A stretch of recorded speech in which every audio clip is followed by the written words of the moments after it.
Oke, saya akan bercerita mengenai masalah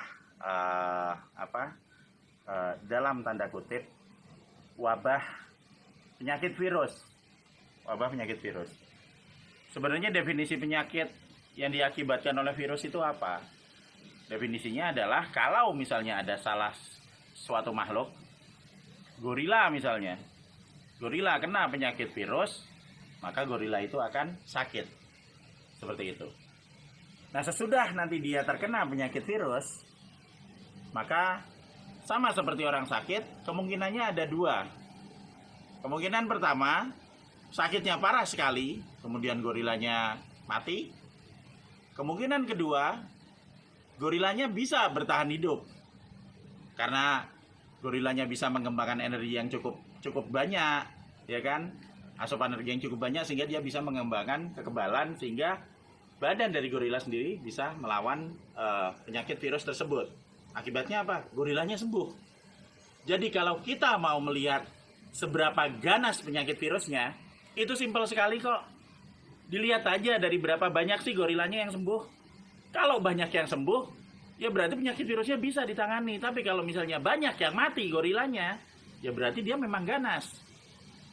Jadi kalau misalnya kita melihat dalam satu populasi misalnya ada 4.000 gorila gitu. Kemudian yang mati misalnya bisa sampai 2.000 misalnya ya, penyakitnya virusnya ganas. Yang mati 2.000 kok. Ya kan?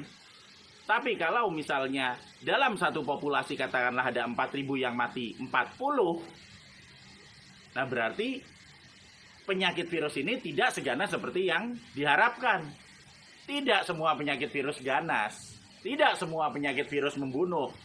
Ada ratusan jumlah virus yang tersebar di seluruh dunia dan tidak semuanya kalau kena sekarang besok mati, tidak pernah ada yang seperti itu.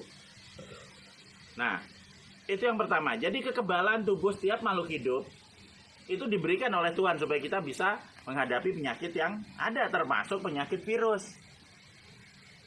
Nah, sekarang pertanyaannya, apa yang terjadi pada gorila yang sudah sembuh? Jika nanti kena penyakit virus lagi, ada infeksi virus lagi, yang terjadi apa?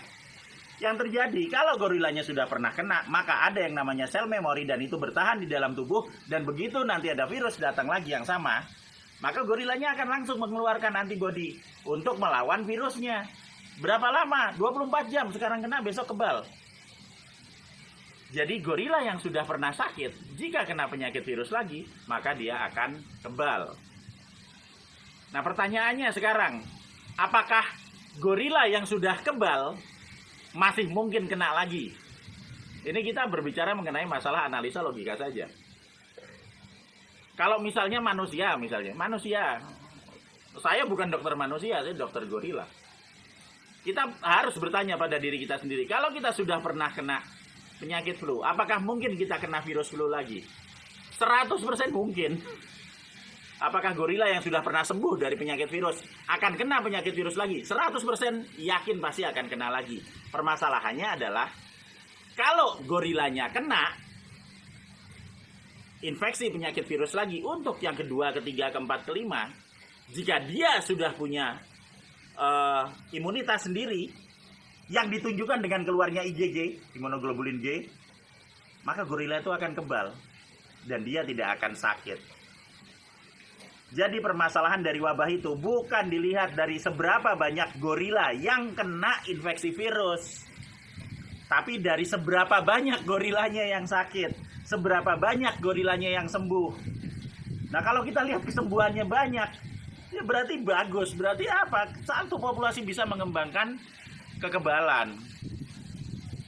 Nah sekarang kalau misalnya satu hal yang unik dari penyakit virus adalah sekali virus ini lepas, ya kan, nggak sengaja kelepas misalnya atau memang beredar di lingkungan, tidak akan ada satu makhluk pun yang bisa menghentikan. Jadi kalau misalnya di dalam satu populasi itu kesebar penyakit virus, yang terjadi apa? Ya semua tempat akan terkontaminasi. Permasalahannya adalah kita udah pernah kebal apa enggak? Gorilanya sudah pernah kebal atau tidak? Saya mirip gorila, jadi saya bilang kita ya. Kalau sudah kebal ya tidak masalah. Dari mana kita tahu keberadaan paparan virus? yang ada di lapangan pakai PCR. Jadi jika di dalam satu lokasi wabah sedang terjadi wabah virus, maka saya yakin semua gorila yang ada di situ kalau di swab pasti positif. Bukan cuman gorilanya, kamar mandi diambil positif, keset diambil positif, tempat-tempat di mana banyak residu virus di situ akan kebaca positif PCR. Tapi jika sudah kebal ya tidak masalah. Jadi menurut saya, kalau kita mau menetapkan status wabah virus, dilihat bukan dari PCR-nya, lihat dari berapa banyak yang sakit, lihat dari berapa banyak yang sembuh. Semakin banyak yang sembuh, semakin sedikit yang sakit, maka penyakit virus itu bisa ditangani dan kita bisa para gorila, termasuk kita, dan gorila-gorila itu akan bisa bertahan hidup. Tidak ada yang perlu dibuat panik. Kita paham kinerja virus, kita paham kinerja tubuh gorila, kita gorila juga, maka kita yakin kita bisa menangani penyakit wabah penyakit virus ini. Jadi jangan hanya melihat dari PCR saja, dan juga jangan hanya melihat media yang nyebar ketakutan. Itu sebabnya gorila banyak yang hidup, karena dia tidak baca media.